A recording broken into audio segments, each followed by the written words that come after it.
Carlos Nelson with Cascade Sports, and this is a continuation on our series, Bridging the Gap Between Sports and Education, showing how through sports, quite a few of our athletes that come from the urban core have been able to earn a degree which has helped them with a springboard to the real world that they have to live in after sports, and they didn't have to pay. And today, our special guest is who? Got Jerry Sipple. A lot of my friends and people who's close to me, I go by Sip. Hey, Sip. Tell our audience a little bit about yourself. In these type of interviews, I like for our audience really to get to know you.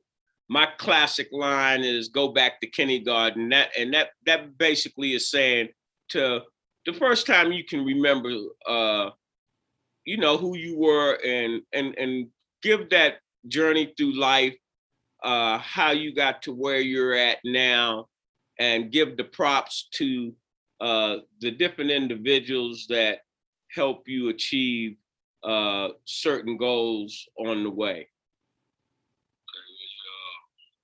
Going back far as kindergarten, well, a lot of people know me by like I'm more laid back. I'm a laid back, chill, quiet type of guy, but I'm always observing everything. So once you get to know me, I'm more outgoing, I'm well spoken. I've always been that way. Just good energy, So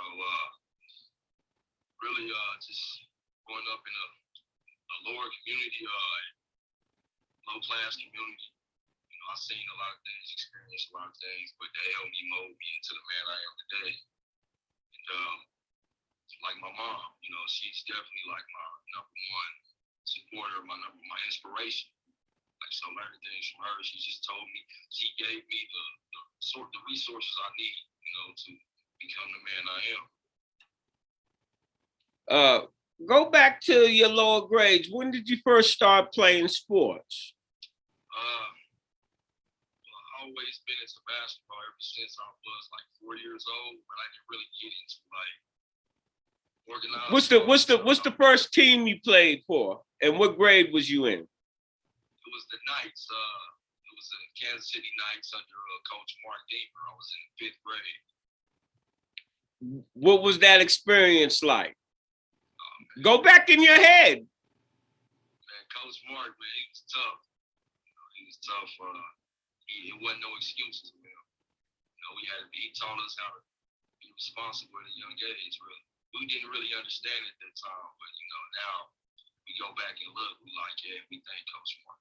Yeah. All right. So you played for him. Who was your next team? My next team was the Kansas City Blue Dogs under Coach Derek and Still. And what grade was you in then? At that time, Coach Still, I was in 8th grade.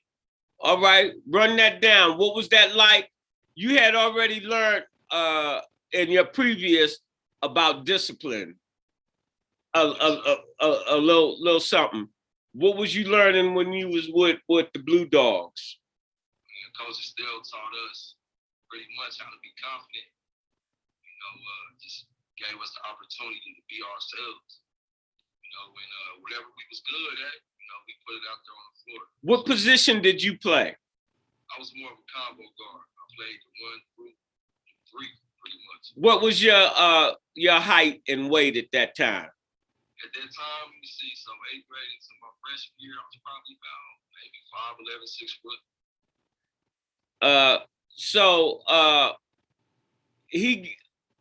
The Blue Dogs, that tenure there, you really start to build your confidence. Yes, sir. All right. So what high school did you go to? I went to Wanda High School in Kansas City, Kansas. So that's Coach Moore. He's always talking about the dot. I'm like, what dot? You mean the period at the end of a sentence? But they had some greats come out of Wyandotte High School. on the real side. What was determination you going to Wyandotte? Really, Wyandotte was like home to me. So, you know, a lot of family, a lot of friends, just people I felt like I fit in with. And it was welcoming. It was welcoming in Wyandotte. I love it. What years? Let our audience know what years you were playing at Wyandotte. I played, I started in 405 until 2009. Take us through that journey. As a freshman, did you play freshman, JV, or varsity? Let's go. Okay, as a freshman, I started off playing freshman, and I moved up to sophomore my freshman year. We had a pretty good freshman team too as well. I didn't play my first game of varsity until my sophomore year of high school under Coach David Johnson. What was you what was that like? Yeah, when you start, I always like to ask the ballers, do you remember the first time you got tapped for that start and you knew you was gonna start? Coach DJ was always the type that he give you opportunity. So I just remember the game was so fast paced. It was crazy. And I thought to myself, like, I don't know how I'm gonna keep up with this, but I adjusted though. Coach believed in me. So. How much playing time did you get as a sophomore? Not much.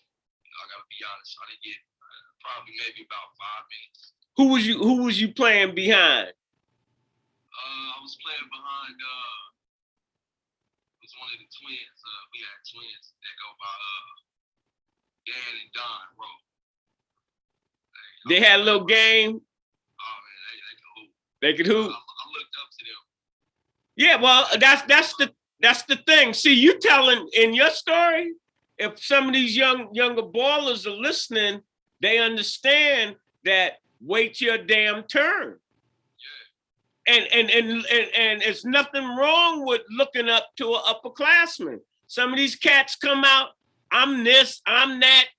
You know, man, you better go sit down on the bench and learn something. Yeah, so yeah, so your junior year, what did that look like? My junior year, I was ineligible my first semester. Why? Because I was going to get to this. You hadn't been to the website, but Cascade Sports, we're known as home of the student athlete. Run that down. Okay, yeah, so, you know, being ahead of myself at the end of my sophomore year, you know, I'm too big-headed, you know, I'm cocky, thinking like, all right, you know, I didn't play varsity, you know, I'm just going to relax in the classroom. Done too much of that, so by the time that next year came, I was ineligible.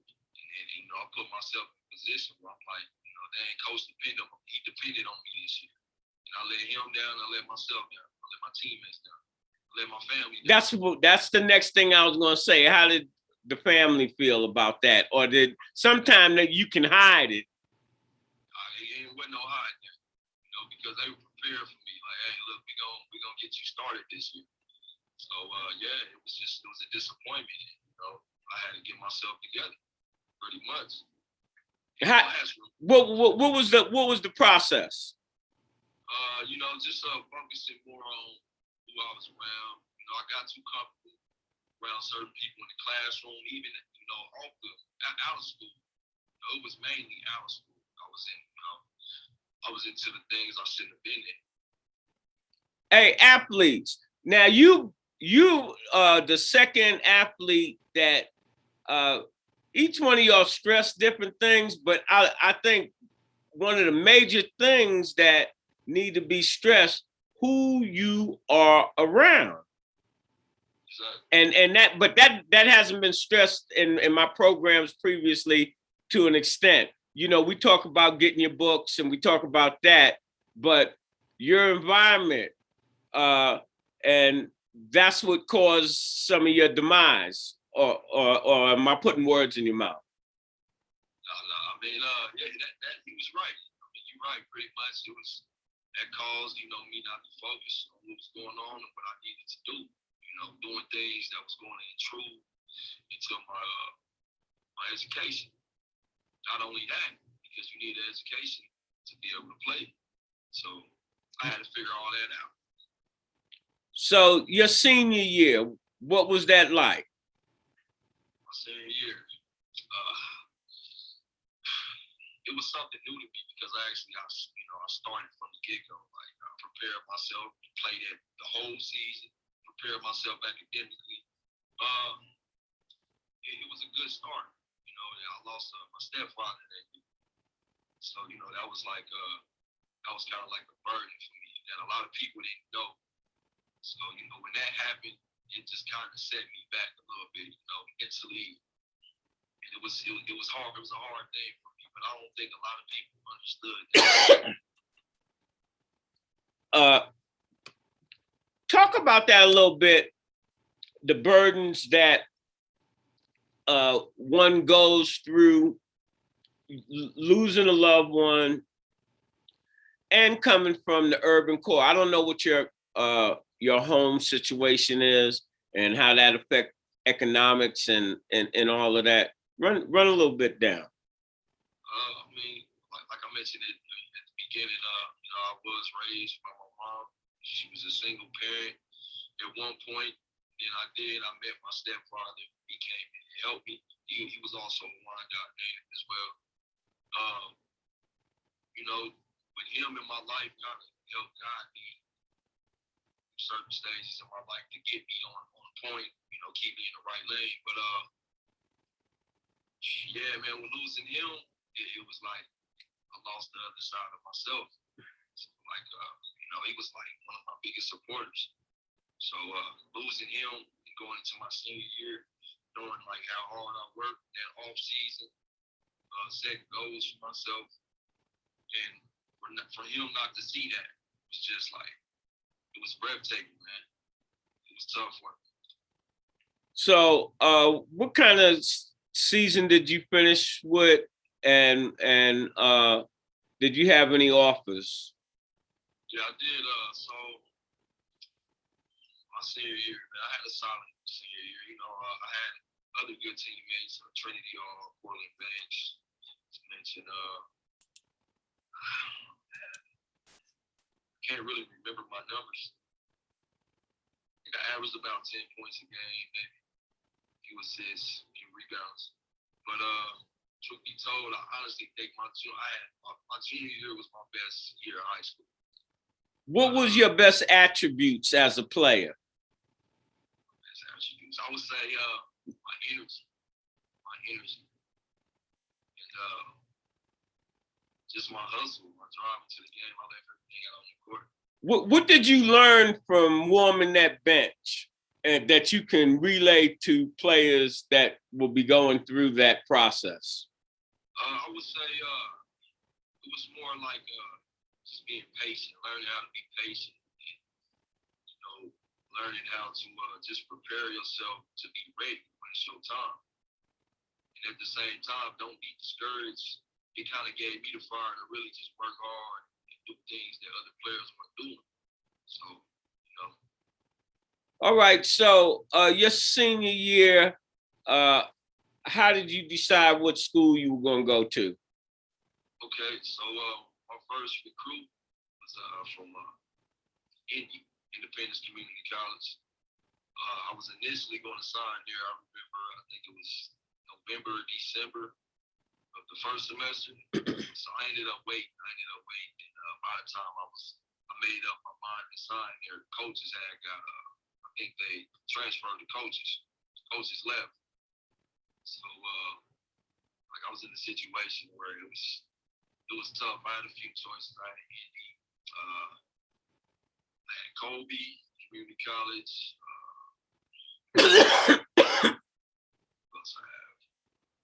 Where'd you wind up going? I ended up going to Kobe my first year, but I did redshirt my first year at Kobe.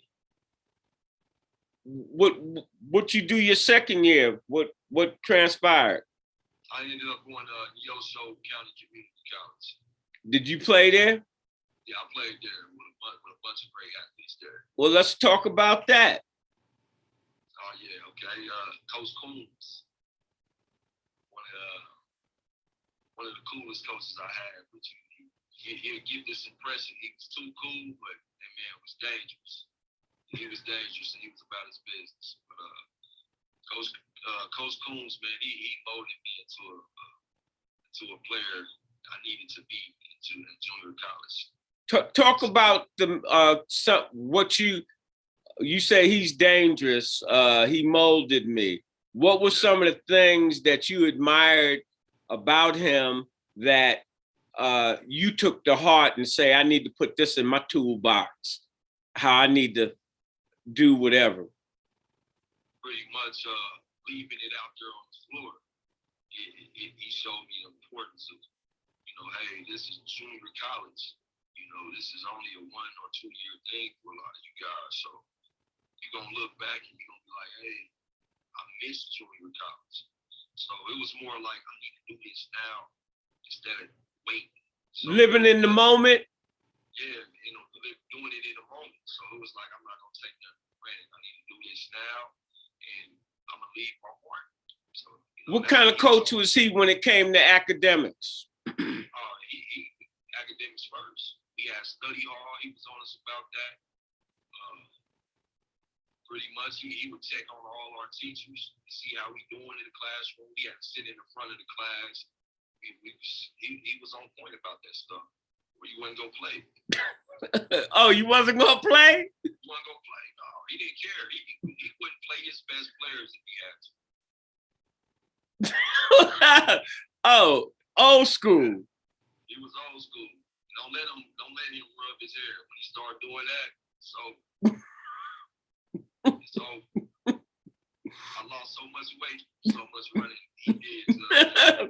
You say it was time to run? It was suicide. I'm telling you, he had us ready. He didn't get tired when he came to games. He was ready. Play both ends of the floor? Oh yeah. So when you became a junior, where was you at? So my junior year, I played a semester at St. Mary, University of St. Mary. What was that like, and the coaching difference? How talk to us about how you adjusted, and talk to our young audience about playing for different coaches and different philosophies. Yeah, so St. Mary, I played under Coach Bishop, tough coach. He was similar to Coach Coombs at Neosho. They pretty much, they was about their business. Your academics come first, and pretty much leaving it out there on the floor. Same off-season training, like everything was intense. So it wasn't no cakewalk with these coaches at all. Everything was to the core. What I'd like for you to do also, and I haven't done previously, talk about the staff at that first coach and the staff, the supporting staff where you did your junior year. Okay, the staff. Okay, so we had Coach L. He was an assistant. Man, he was his running mate. So pretty much, he was perfect understudy. Man, he was on top of everything, just like Coach. The clone. They was clone. Like, I don't know if these guys are twins or brothers. I don't know what's going on, but one thing about Coach L, though, he was a good coach. He made sure we was on top of our academics. We had individual training, workouts, like everything was laid out there for us. And the same at St. Mary, Coach Brown. And Coach Brown believed in me so much. He gave me more confidence just in practice, in games, workouts. He pushed me. He pushed me to a limit I didn't think I could get to, honestly. So what was you learning through this process about yourself that you brought to the table culminating in your senior year? Pretty much I learned that I need to basically put myself in a position to be a leader. Knowing up to my senior year, this is my time. I got the experience. There's younger players coming in, and I need to help mold these guys to become leaders and actually show them like, hey, college is fast. You might think it's not at the moment, but this stuff is going. It's going every day. Pretty much, man, we need to work hard. We need to be there for each other. Like, it'll give you like the impression, these are my brothers, this is my family. So now you graduate. What you up to? You come out of school. Do you go back home, talk about your journey? Okay, yeah. So after St. Mary, of course, I played a semester there. I moved to Hagerstown, Maryland. You know, a family took me in out there to help me, you know, get through with my academics and put me in a better position than I was in. You want to mention their names so that you can give them their props? Mr. Kevin Nesbitt and Mrs. Tina Nesbitt. I appreciate them so much for what they did to me. They put me in a position where I could succeed and, you know, help turn me into the man I am today. I thank them, and I can't thank them enough, honestly, man. It's a blessing to have them into my life until this day. What did you learn from Mr. Nesby, being around a man that was married, and I take it they had a stable family life? Yes, sir. What coming from your background and be, you know, injected into that situation? Being in that household, Mr. Nesbitt, he taught me the importance of family. You know, being there for each other, being responsible, discipline, the importance of time, pretty much. You know, like you can't waste no time, pretty much. You know, just working hard. He became my idol. He became my idol in life. Rightfully so.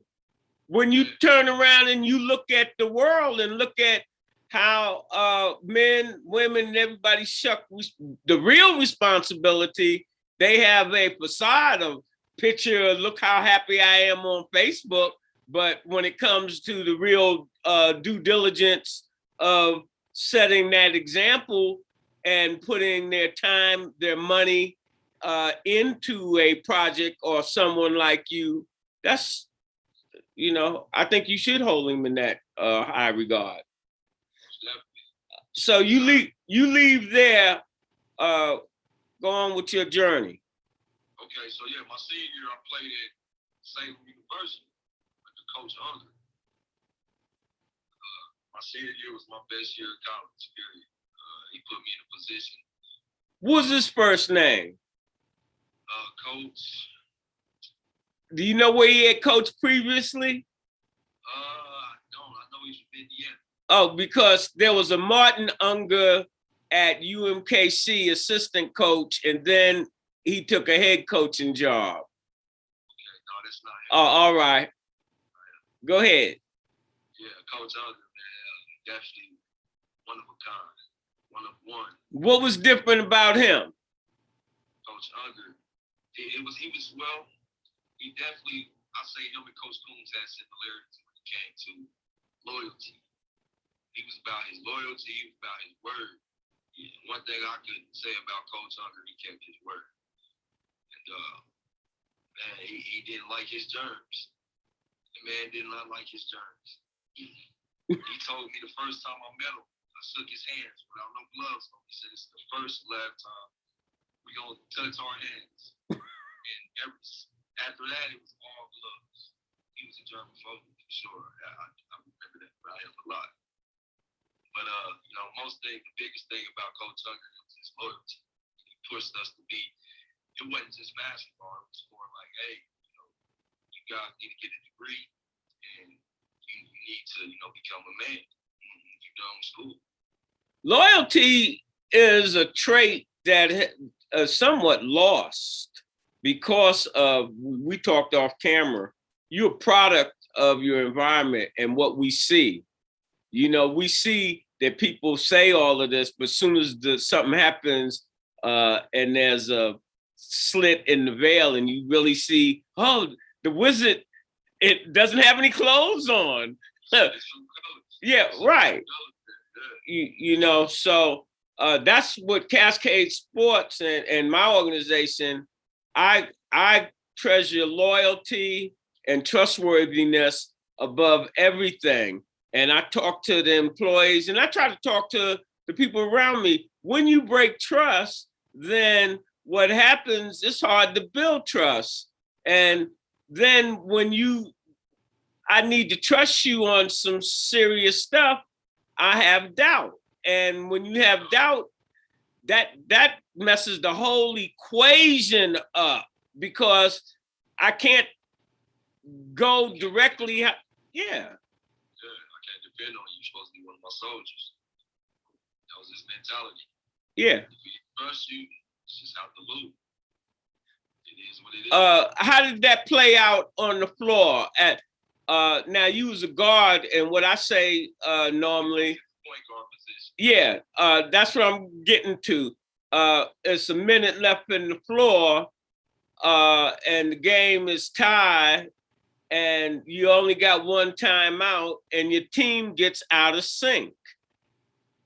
Can you, as a point guard, was you able to get the team back in sync without the coach calling a time? He put me in a position to be that gym, to get everybody, because I was just so level-headed when it came to talking to everybody. We had a bunch of different personalities on that team, so everybody couldn't talk to everybody how I did. So I had to ask myself why coach put me in this position. So I was like, I see. Had you ever been in that type of scenario while you were playing? I couldn't hear you say what now? Had you ever been put in that type of scenario while you were playing, close to the wire and things started falling apart? No, sir. And I thank him for putting me in that position because I felt good about it. I'm like, dang, I'm able to get everybody to come as one unit, and we roll together. And everybody respected me at that position. So after you leave college, what's your first job? My first job, when I left, I got into transportation. And how hard was it to get a job even with a degree? I'm not gonna lie, it was tough. Tell them what it's like. Man, it was discouraging, man. When you get that degree, graduating with honors or whatever the case may be, you get this, you're so proud of yourself. And it's like, I gotta get this job that I've been working hard for. I gotta start somewhere, entry level position somewhere. Like, oh, well, you different then, because a lot of y'all come out. I got the world by the tail. I got my degree. IBM is gonna hire me. So and so is gonna hire me.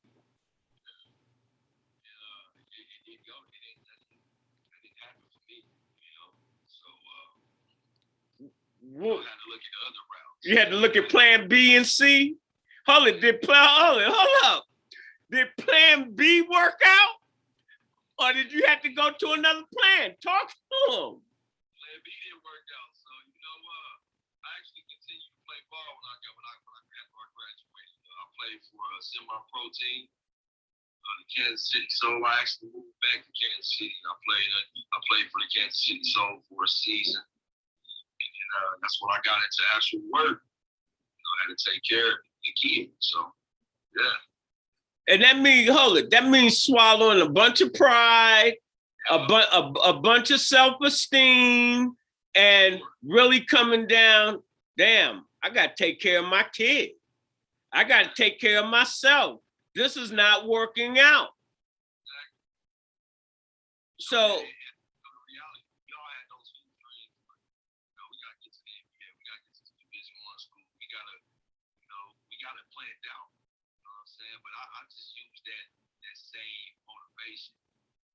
steer me in a different direction in life where I could become individual to where I can look back and be like, hey, I'm gonna get back to my community, get back to the younger generation, and tell these people some of the things that I wasn't told when I was a kid.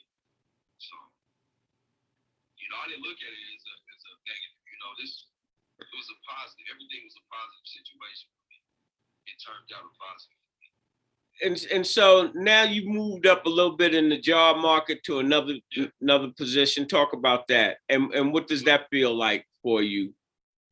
Well, like I said, I got into transportation, and I got my first position as assistant manager, and I started looking at the bigger opportunities when it came to transportation. So I was told, hey, get your CDL license. So I was like, oh, really? So I went in and got my CDL, went to truck school and got my CDL. And, where'd you go? I went to it's called Apex Institution. It's in Kansas City, Kansas. How you rate them? I rate them? 1 on a 1 to 10. Yeah, I know a little bit about all of that.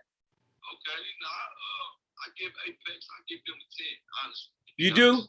They had good service. Well, shout out to them, baby boy. Hey, look, Apex, shout out to y'all. I'm sure y'all push me. It's a 4.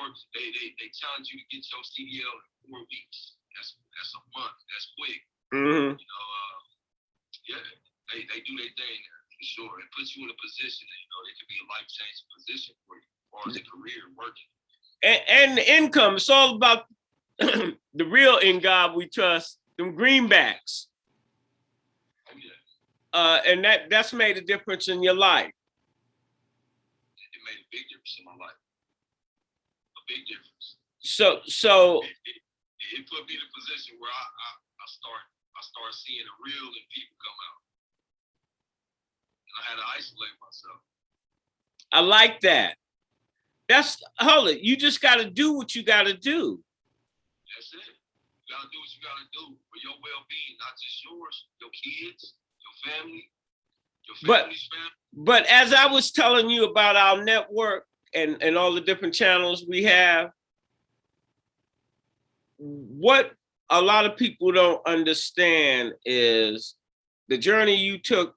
Each step of the way, what helped you succeed was the more information that you received along the way help you make better business decisions. And so when we're not going where we can get good, solid information on a broad spectrum of things that are making a difference in our lives, Black lives, then we're going down a rabbit hole that is not our hole. Yeah. Stay in your lane, know what's best for you. Yes. So in closing, what would you have to say to young athletes that are in high school on some of the things they need to take real heed to that will help them take some positive steps forward to get a degree playing sports? And I would say pretty much knowing yourself, knowing yourself what's good for you, knowing your craft, and not trying to fall behind everybody, not trying to be the follower.